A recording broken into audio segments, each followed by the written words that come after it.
د په پس شا دعا کول غایب ته دعا کول دا ډېره زر قبلیږي. حضرت پیغمبر علیه السلام یې تر دغه دعا بله دعا زر نه قبلیږي چې سړی دلته شته نه ته دعا ورته کوې ولې زر قبلیږي. وایي دا په اخلاص ډېر دی. خو هغه خو یې تا خبرې نه اوري چې ته رویه کوې د ده د وړاندې چې دعا ورته کوې هغه خو په کاره دایم اوري نو خود به ته څه ویایې کله ریاکاري شي پکې 5 روپۍ کومک در سره وکړي نو ته ورته لګیا شې دعا کوې پسې شه بیا غیبت پسې کوې.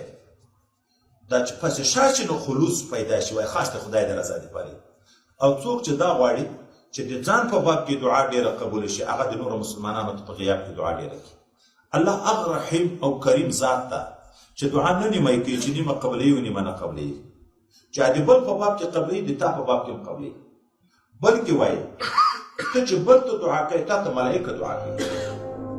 دغه ملایکې چې موجودې دي ته چې بل ته دعا وکړي چې خدای دې متعالی ته خو یې دا قرضداري ادا کړې په خبر شوې په یو مسلمان په حال باندې ملایکې وي امین او خدای پاک وي چې الله تعالی د قرض هم ادا کړي. ته چې د بل د صحت دپاره د بل د عافیت دپاره د بل د علمي ترقي دپاره په هر لحاظ دیني وي که دنیوي ته چې دعا کوي وایي ملایکې امین ووایي ځکه قبوله شي د یو په باب کې. بیرته ملایکې دستي بیا تا په باب کې دعا وکړي چې خدای پاک ده ته هم داسې ورکړي.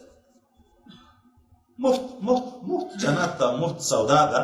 خو موږ خو چې ځان ته دعا کوم حضور نشته چې بل ته دعا کوم خدای چې څه مو وویلې هغه الفاظ دي زیات